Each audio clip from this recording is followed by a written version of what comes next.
Hello, hey, this is Mitchell at Streaming Consciousness.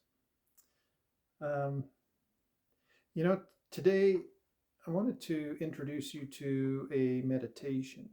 Um, I do a class, and I'll be streaming it soon, called uh, Anatomy of Enlightenment.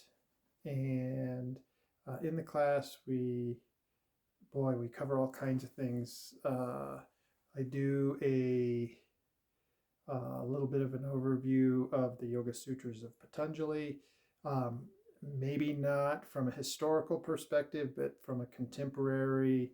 Hey, if this was spoken in today's language, this would be what they're talking about type of perspective. But the Yoga Sutras are um, they're timeless, and they really are contain some true keys. Um, One, of course, is the breath, and I always try to give an exercise about breath each time.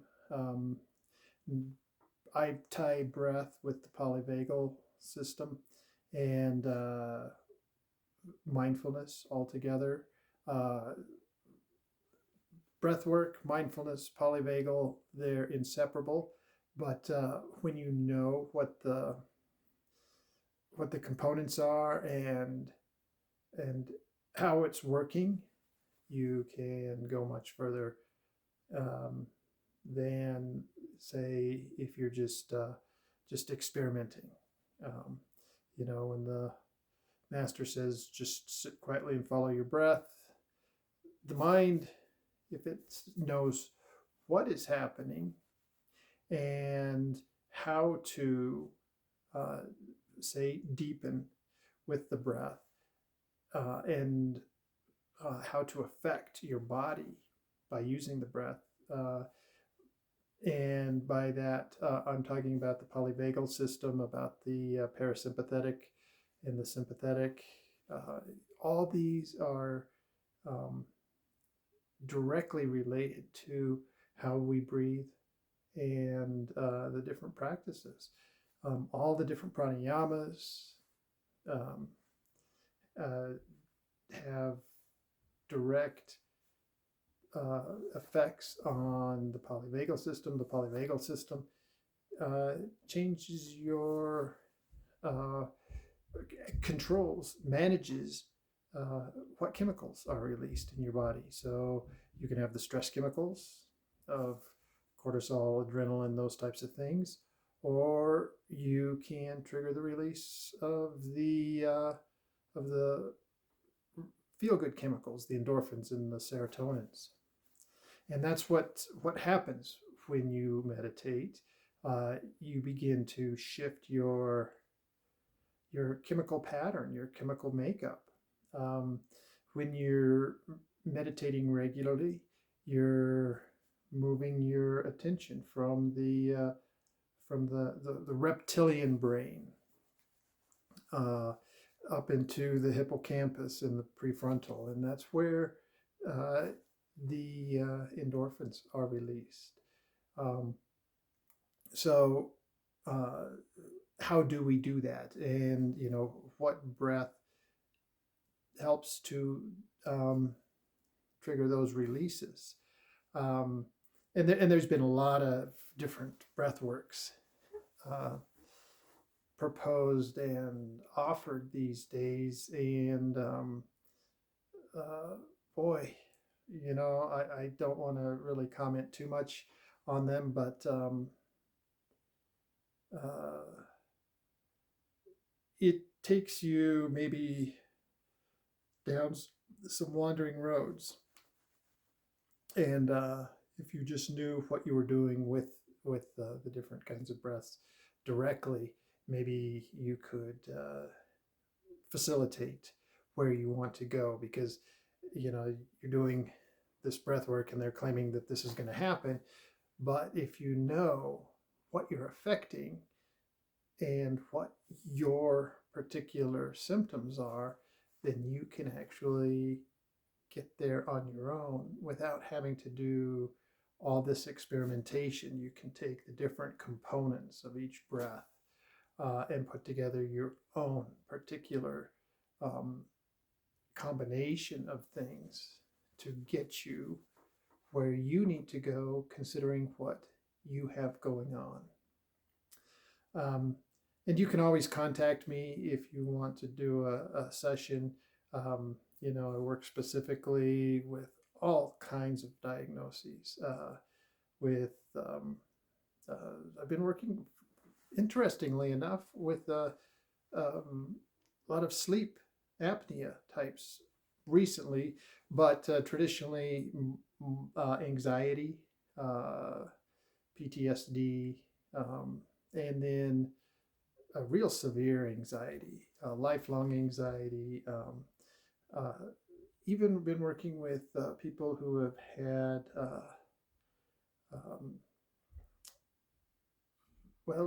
different types of communication issues, and that would be kind of throat chakra issues, which is fascinating stuff. And then, doing practices that Western medicine would have no idea what they're about, and those practices are affecting change that these people have been looking for their whole lives. So anyway, kind of went down a little bit of a self-promotional rabbit hole. Breathwork right now is my passion. Breathwork, Polyvagal, Mindfulness. And one of the things that I wanted to do today, well, I guess maybe the big thing, is a meditation. And I had in one of my Anatomy of Enlightenment classes, one of the members or students asked about, what do you do when you're in, one of these impossible situations? And they had just spent an afternoon at the DMV and just about, blown their top, because it was, a multi-hour episode, and it's the DMV, and there was a lot of sitting and it was a lot of waiting. And the fascinating thing is I too had just had an episode with the DMV, and for me it was one of those giddy, wow, look what I get to do experiences. And it was because I took it as an opportunity to sit and practice the breath work and practice the mindfulness. And wow, it just about blew my mind, Anyway, so we had completely different experiences. And so I kind of led the class through the DMV meditation, is what we called it. The Department of Motor Vehicles waiting room, you are number 14 and they're on number 274, and that starts again after 1000. So you've only got, right? So anyway, that's what we're going to try to do right now. So anyway, we're always going to start at the same place, and that's the basic breath. So just get comfortable, and we're going to sit upright, spine straight, vertebrae stacked. We want the neck straight, the chin slightly tucked and in. So let's see here if this is, try this a little bit. I'm a little too tall for this. There we go. So the neck, not like this, but like this. So you can sort of straighten and then drop the chin down. Want to have a thread coming through the top, not the not at the soft spot, but right back here. Thread, as if it were from continuation of the spine. That's opening up the throat as well. Now, our next thing is we're going to breathe, of course, only in and out through the nose. That's in and out. So we're keeping the mouth closed almost exclusively because it does hold in some of the chemicals that I feel are more useful for down regulating and bringing your awareness from the amygdala, the rat brain, up into the more evolved brains or centers of the brain. The mouth closed, you retain far more of your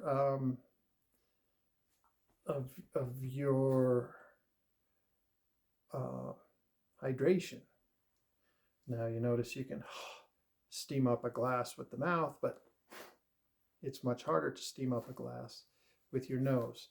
Your nasal cavity captures and keeps and recycles your hydration, so your cells don't dehydrate and rehydrate to such an extreme. You also don't blow off near as much carbon dioxide when exhaling through the nose. We want to hold the carbon dioxide because it's the carbon dioxide that forces the oxygen from the blood to the tissues.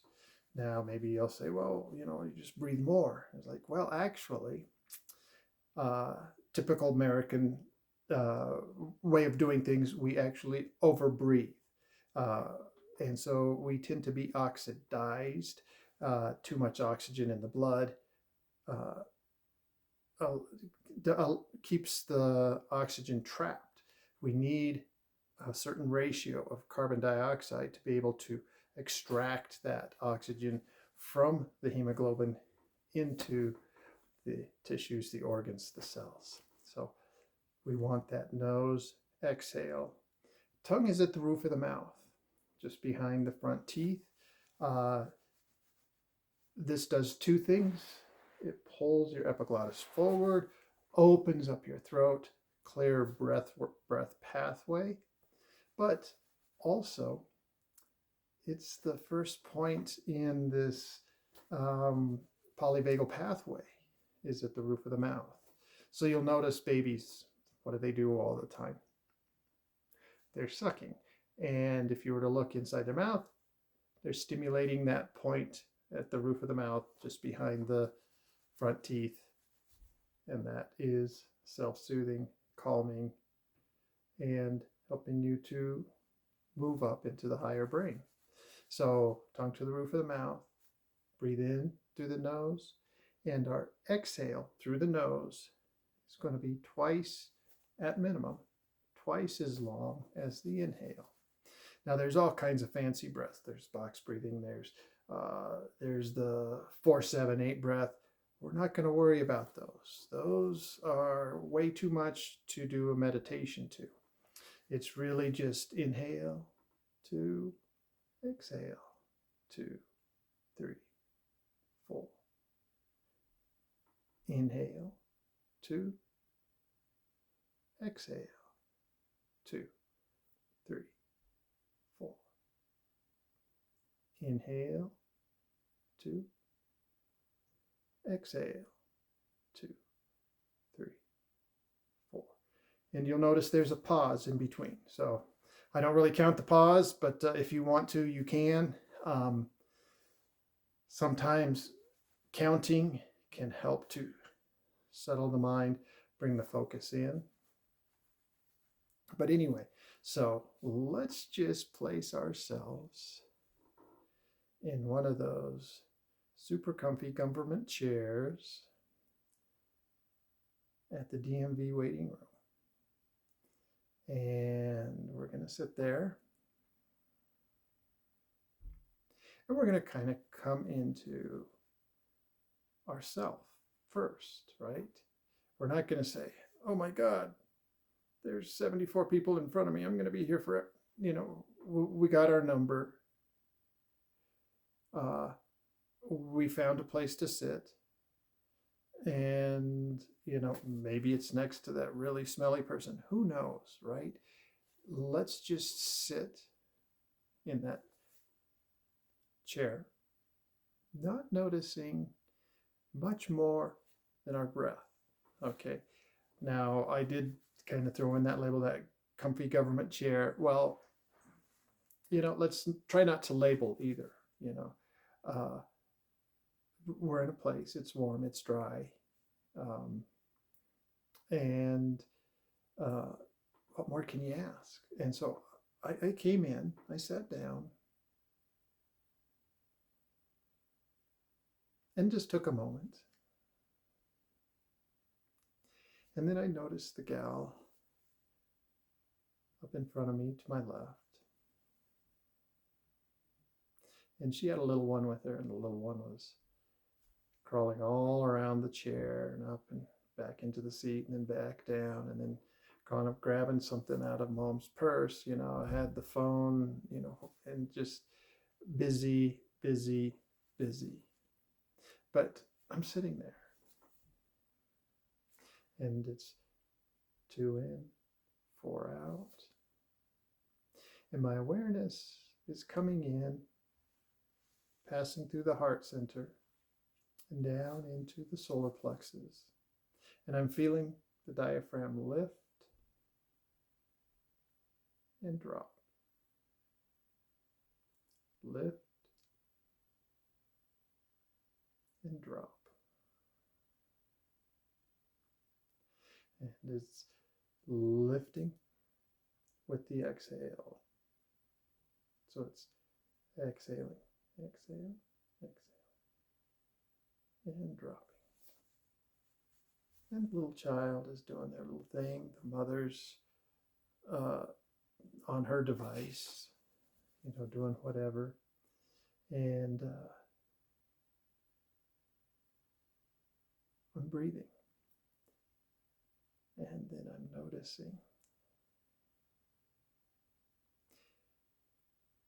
noticing a very deep connection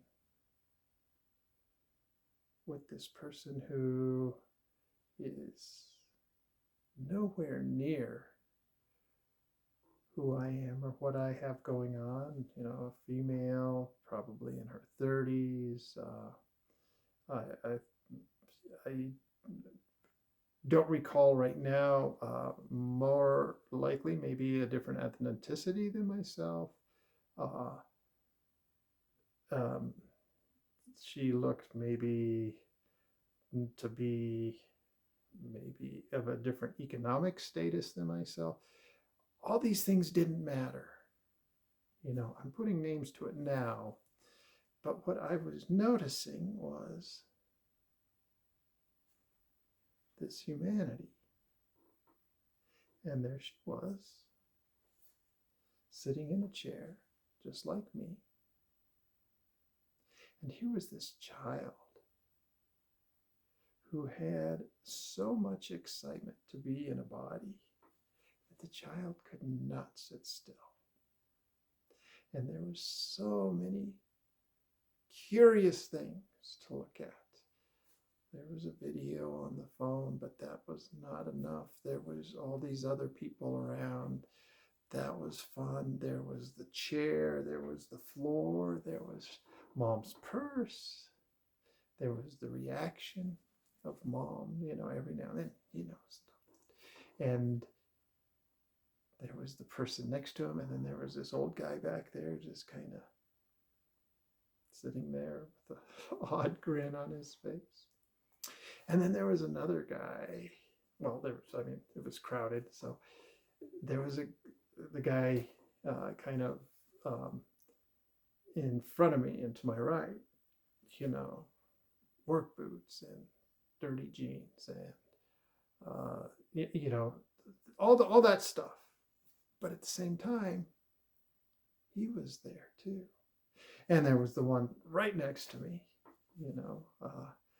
And then I was on the end, so there wasn't anybody over there. But then there was the row of plexiglass covered desks, right? As they all are now, post COVID. And you know, people coming and going, and of course, a lot of conspicuously empty desks, right? That if the mind wanted to, it could go on about that. But just a row of desks. And I'm sitting there and I'm watching and I'm feeling like, oh my gosh, I get to be one of these too. You know, there's the woman, there's the guy, you know, and these were the ones that seemed to be the most animated. You know, there were the other people who were just, you know, very solidly sitting there, and then they're the ones who were, you know, kind of edgy and antsy. And not that I could directly relate to them, but I could relate to being in a body, in a building, on a planet. And it was, I was almost getting giddy, just sitting there breathing and noticing the show, noticing the woman, the child, the man, you know, the other person over here, all the people, the movement, the numbers being called, and people just, you know, getting up, going, sitting down, and then, you know, hearing the conversations in the background and getting just these little glimpses into other humans and what is it to be human. And so that's my meditation for today. It's the DMV meditation. And I invite you to just come into the breath. Imagine yourself in a place where you get to be one of them too. And it could be in the forest, and you're with the trees, and you're understanding that the trees themselves are nothing but pure consciousness in the form of a tree. You know, their consciousness is far more directed than ours. They can tree out far better than I can, you know, even sit still in the DMV. And, you know, they do one thing. They just tree. I can do multiple things, you know. I can go to drive to the DMV. But, you know, become one with wherever your environment is, even if it's in your home, and you can notice. But, you know, I invite you to put yourself somewhere in public and experience the experience as if it were the most privileged opportunity for anybody to be having, even if it is sitting, waiting at the DMV. So that's what I have for you today. Thank you so much for watching. I would love to hear comments. Positive comments, of course. Subscribe,